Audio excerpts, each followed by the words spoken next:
Ed eccoci ritornati qui a Tutto Campo minuto per minuto, siamo live, sono le 16:36 e abbiamo appena finito di vedere in diretta la partita di Clivense contro San Zeno. Commento appunto telecronaca di Luca Corradi, ma partita bagnata dalla pioggia, quindi sfortunata dal punto di vista meteorologico, ma che si chiude con un bel 2-1 per la squadra veronese della Clivense. Partita movimentata, molti cartellini, molti gli ammoniti, 7 addirittura, un cartellino rosso per El Hatimi, addirittura appunto un'espulsione, quindi alla fine un cambio, Memdi fuori, Felici entrato in campo per gli ultimi minuti. Nel secondo tempo abbiamo visto appunto qualche azione pericolosa da parte del San Zeno, ma alla fine la partita si è chiusa appunto con la vittoria della Clivense 2-1. Quindi abbiamo detto gol per la Clivense di Inzerauto e Memdi, mentre gol per il San Zeno di Pizzigallo. Andiamo a vedere però sempre dal nostro sito del Daily quali sono i risultati di tutte le altre categorie, di tutte le altre squadre che si stanno giocando e che hanno appena concluso le loro gare. Virtus Verona United Vestena Nova 1-1, Atletico Squarà Pozzo 6-1, Crazy Arena 0-0, ma è ancora in corso la partita, così come anche Edera Veronetta contro il Corbiolo, San Zeno Verona e Clivense 1-2 e Soave Zaigolosine per 2-1. Siamo anche non solo qui per darvi i risultati, ma anche per avere un commento della partita della Clivense. Ci colleghiamo allora, se siamo pronti, regia, ditemi se ci siamo, perché abbiamo con noi il dirigente e cofondatore della squadra della Clivense. Forse dobbiamo ancora attendere qualche minuto? Appunto mi dicono dalla regia che non ci siamo ancora col collegamento, ma dovremmo appunto riuscire ad avere un commento diretto proprio di Enzo Zanin, che insieme a Sergio Pellissier quest'estate, agosto, ha fondato la Clivense, questa squadra veronese nata appunto dalle ceneri del Chievo.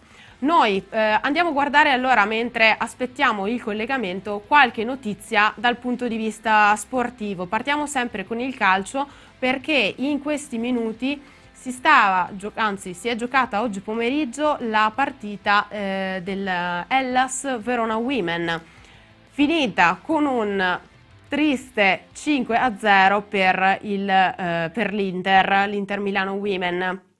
A segnare appunto sono stati i giocatori dell'Inter e la partita non si è chiusa nel migliore dei modi per la squadra veronese.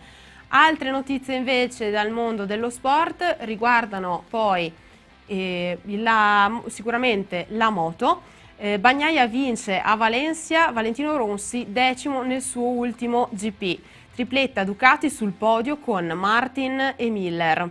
Francesco Bagnaia ha vinto la gara del Valencia MotoGP, tripletta Ducati con il secondo posto di George Martin ed il terzo di Jack Miller.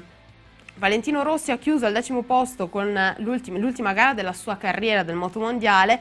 L'icona del motociclismo infatti scende di sella, è l'immagine che lo stesso Valentino ha tratteggiato alcuni giorni fa per il suo addio alle corse nell'ultima conferenza stampa nella sua carriera. È stato l'ultimo a lasciare il circuito di Valencia al termine della gara della MotoGP. Il 9 volte campione del mondo ha voluto salutare così con un giro d'onore in solitaria i 70.000 accorsi al Riccardo Tormo per omaggiare il suo addio al motomondiale. Altra notizia molto importante sempre per quanto riguarda lo sport è invece quella del calcio. Infatti domani sera si terrà una partita importantissima per le qualificazioni dei mondiali di calcio 2022, perché ci sarà una partita importante tra Italia e Irlanda del Nord. Tonali e Berardi dovrebbero partire dal primo, la rifinitura delle 19 chiarirà al posto di chi. Queste appunto le ultime news. Gli assenti con Sirgu sono 8. L'ultimo appunto è Sirgu, risultato anche se risultato negativo al Covid-19, ma purtroppo influenzato. Non è andato al Belfast anche Bastoni, Calabria e Biraghi. In precedenza KO anche Chiellini, Immobile, Pellegrini e Zaniolo, senza contare i KO di lungo corso di Verratti, Spinazzola, Toloi e Florenzi. E noi, dopo aver dato tutte queste notizie di sport, possiamo andare a vedere una delle interviste che ha fatto molto successo per quanto riguarda la nostra trasmissione. Si tratta infatti di Cristian Soave e l'abbiamo intervistato qui negli studi di Buongiorno Verona Live con Giorgia Preti, e intervista molto importante perché Cristian Soave ha conseguito a Coverciano il patentino UEFA A di allenatore professionista. Direi di andare a vedere subito allora l'intervista realizzata pochi giorni fa insieme a Giorgia Preti, per attendere poi invece l'arrivo di Enzo Zanin in diretta. Andiamo a vedere subito l'intervista di Cristian Soave.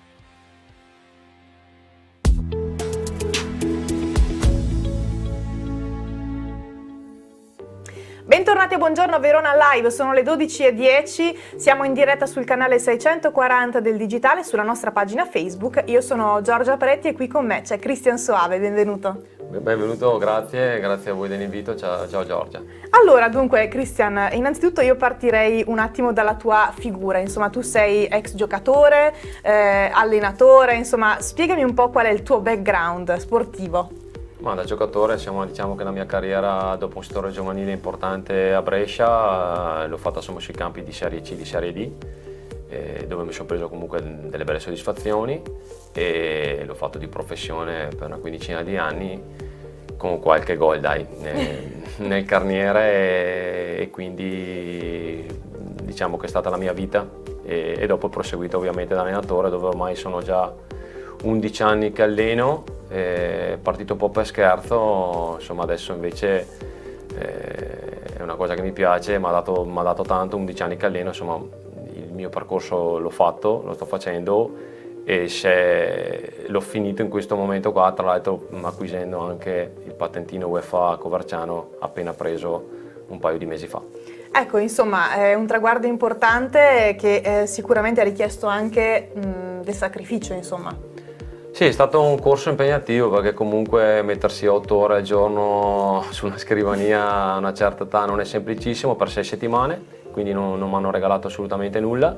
C'è stato poi un esame ovviamente da fare, è andata bene, ho preso la qualifica appunto 2 settimane fa, ufficiale, quindi ad oggi insomma posso dire con soddisfazione di essere allenatore professionista, insomma, e per me comunque, al di là dell'utilizzo che ne farò in futuro, è comunque una cosa che mi gratifica. A livello personale, certo, ovviamente. Ecco, in cosa è consistito l'esame? Ma l'esame sostanzialmente è da presentare una tesina per quanto riguarda la tecnica tattica calcistica, e poi delle interrogazioni con i docenti di psicologia, di metodologia dello sport, di comunicazione e di medicina, e quindi con un voto ovviamente finale su tutte queste materie. Ecco, con questo patentino, insomma, andiamo a spiegare anche per chi magari non lo sa, cos'è che potrai fare concretamente? Questo patentino mi permette di avere una tutela personale comunque contrattuale sui prossimi che farò, e mi permette di poter essere allenatore in secondo, in Serie A, in Serie B, e essere primo allenatore anche in Lega Pro. E quindi diciamo che è un passo importante, diciamo che è il patentino tra virgolette più importante, dopo c'è il top, che è quello che ti permette di fare il primo allenatore in A e B, ma insomma ci penseremo se Dio vuole più avanti. È un passo alla volta, giustamente. Ecco, adesso tu hai per tanti anni, mi dicevi, hai giocato, hai poi allenato sempre per tanti anni, anche a Caldiero. Ecco, adesso quali sarebbero un po' i tuoi obiettivi, le tue mire anche, giustamente, con questo bel traguardo? Sì, io esco dagli ultimi 4 anni al Caldiero, dove assieme insomma abbiamo fatto per ora la storia di questa società, a cui auguro ovviamente di scrivere altre pagine importanti, e attualmente sono fermo per una scelta mia personale, in attesa insomma di riprendere a lavorare, perché un po' mi sta mancando poi diciamo che il corso mi ha permesso anche di affrontarlo in una maniera migliore, e quindi diciamo che la pausa è venuta a pennello dopo 9 anni consecutivi. Ecco, quindi diciamo che adesso sei un po' in cerca, adesso vediamo. Sì, siamo come tanti allenatori, sono fermo, quindi in attesa di chiamata, e la voglia è sempre quella del primo giorno, quindi carico più che mai. Ecco, tu che hai avuto un passato sia come giocatore che come allenatore tuttora, insomma, tra i due cosa preferiresti, cosa preferisci, insomma? Questa è una bella domanda. Quando stavo finendo di giocare mi dicevano tutti gioca ancora, non fa allenatore, che c'è tempo, che dura. In effetti l'allenatore è solo contro tutti, è giudicato dai risultati.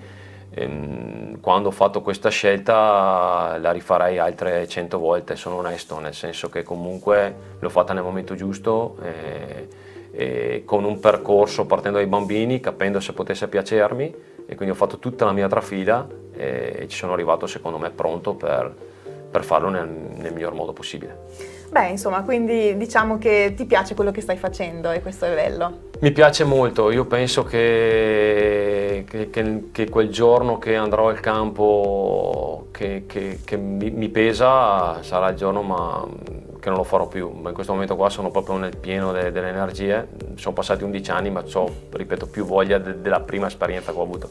Certo, ecco, adesso visto che puoi effettivamente farlo, insomma, se ti chiedessero di andare ad allenare, che ne so, in seconda appunto una squadra di A, cosa faresti? Penso che è il sogno della mia vita, e penso che la mia risposta sarebbe ovviamente sì. Ovunque fosse questa squadra. Ovunque sia, spero che i sacrifici che ho fatti non solo nello sport, col patentino, ma in tutta la mia vita, insomma, un giorno possa premiarmi e darmi questa possibilità. Beh, insomma, questo è bello. Chiaramente sarai supportato anche dalla tua famiglia, immagino. Sì, sicuramente, ho 3 figli, e quindi c'è un bel da fare anche lì, che sto cercando di crescere nel miglior modo possibile, e quindi sarebbe, penso, una soddisfazione anche per loro. Certo, assolutamente sì. Allora, io, Christian, ti ringrazio di essere stato mio ospite oggi e ti auguro veramente il meglio, in bocca al lupo.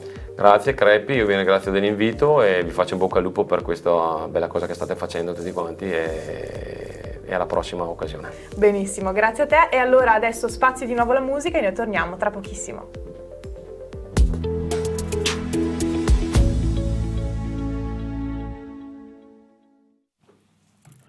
Ed eccoci rientrati, siamo di nuovo in diretta, sono appunto le 16:49 e noi abbiamo con noi un ospite speciale. Diamo il benvenuto a Luca Corradi. Ciao Luca! Ciao Valentina, ciao a tutti, grazie. Eccoci, allora diamo qualche commento direi sulla partita di oggi della Clevense. Tu eri là al campo e quindi hai assistito proprio alla partita, tutte le azioni. Cosa ci puoi dire di oggi sulla partita? Oggi è la classica vittoria che vale doppio, perché è stata veramente difficile, sofferta, si sono trovati a giocare gli ultimi minuti in 10 per un'espulsione, partita con un campo difficile, con condizioni atmosferiche proibitive, è difficile giocare a calcio dove un campo comunque ti consente poco la palla a terra, dove la palla tocca e scivola via, insomma a livello tecnico oggi andava in secondo piano, è stata una battaglia in tutti i sensi, anche perché ci sono stati 11 ammoniti e un espulso, di questi 11 ammoniti ben 8 del Chievo, insomma, con l'arbitro che aveva un po' la mano pesante con i giocatori ospiti. I giocatori locali ce l'hanno messa tutta, sono riusciti a riaprirla infliggendo alla Clivense la seconda rete subita in questo campionato. E quindi poi ci hanno provato e ci hanno creduto fino alla fine, anche con questi calci piazzati che riuscivano a recuperare, a guadagnare nella metà campo avversaria o al limite dell'area, e quindi ogni azione potenzialmente era buona per buttarla in mezzo e sperare in una spizzata. Anche perché poi l'arbitro ha dato 5 minuti di recupero e ne ha fatti 7, quindi non finiva più questa partita per la Clivense. Gli uomini dell'Allegretti sono stati bravi a tenere duro e a portare a casa, ripeto, 3 punti che in partite così valgono di più di 3. È vero, è vero. Poi anche, appunto, come hai detto, molte ammonizioni, anche infortuni, sappiamo, nella squadra della Clivense, quindi non... Allora, loro hanno già una situazione quasi disperata, direi, perché avevano il drappello degli infortunati, ormai sono quasi una squadra a parte, sono i 7-8 che erano lì sotto la nostra postazione, aggiunti ai tifosi diciamo biancazzurri e purtroppo diversi di loro non rientreranno subito, per cui tra l'altro oggi hanno preso un rosso, quindi mancherà anche quel Elatimi che è stato espulso, che ha giocato in difesa come centrale di difesa, ha giocato anche molto bene. Anche quel fallo lì, dobbiamo dire, è abbastanza discutibile, ma questa è un'opinione personale di chi vi parla, però si troveranno in difficoltà. Infatti erano un po' preoccupati per le prossime partite anche per questioni di numero. Lo stesso Pellissier, che era di fianco a noi, era un po' arrabbiato. Dobbiamo dire, questo conferma che si soffre a tutte le basi, a tutte le categorie, anche in terza, lui che ha calcato palcoscenici molto importanti, sì. Però ha sofferto tanto fino alla fine, non tanto per il risultato, anche perché vedeva i suoi decimati, oltre che dagli infortuni, da queste squalifiche che possono arrivare, perché poi sugli altri 8 ammoniti non so se qualcuno fosse diffidato, ed è possibile. Possibile, sì, assolutamente. Ecco, ricordiamo poi anche la partita della prossima settimana, oggi appunto San Zeno-Verona, e settimana prossima, sabato, giusto probabilmente, non è ancora stato definito. No, forse... ti dico già una notizia in anteprima che mi è stata data dall'ufficio stampa della Clivense, Damiano Beltotto. Quella partita lì si gioca di sabato, però si gioca alle 18:30. Ah, ok, quindi novità per quanto riguarda l'orario, perché... Via Sogare coi fari. Ok, vedremo allora come sarà questa partita giocata con il buio. Appunto Atletico Squarà, Clivense contro Atletico Squarà, partita giocata in casa alle 18:30. Quindi anche lì non perdiamoci la prossima partita, vedremo se sarà una strada sempre in discesa, come pare essere. Non è in discesa, Vale, non è mai in discesa, perché si è visto bene oggi, erano 2-0 fine primo tempo, erano in controllo, però ripeto, i campi difficili, la grinta che gli avversari mettono, perché sai, è come quando in Serie A giochi contro la Juve, no? Hai motivazioni più forti e gli avversari vanno al doppio, anche a livello agonistico, magari compensando quello che a loro manca sul piano tecnico o anche tattico. Oggi San Zeno ha fatto una buona partita, ci ha provato, ha avuto delle occasioni. C'è da dire che la Clivense ha preso un palo, ha sbagliato un rigore, quindi ha avuto le occasioni anche lei, però la partita è stata veramente in bilico e il risultato la rispecchia fedelmente, mentre invece avevamo visto altre volte risultati un po' magari risicati che non rispecchiavano bene la differenza di quello visto sul campo. Oggi il 2-1 ci sta perché San Zeno se l'è giocata sfruttando anche, diciamo, la situazione emotiva e poi che è venuta a configurarsi nel secondo tempo. Verissimo. Bene, allora grazie Luca per questo commento che ci hai fatto da vero esperto per la partita di oggi.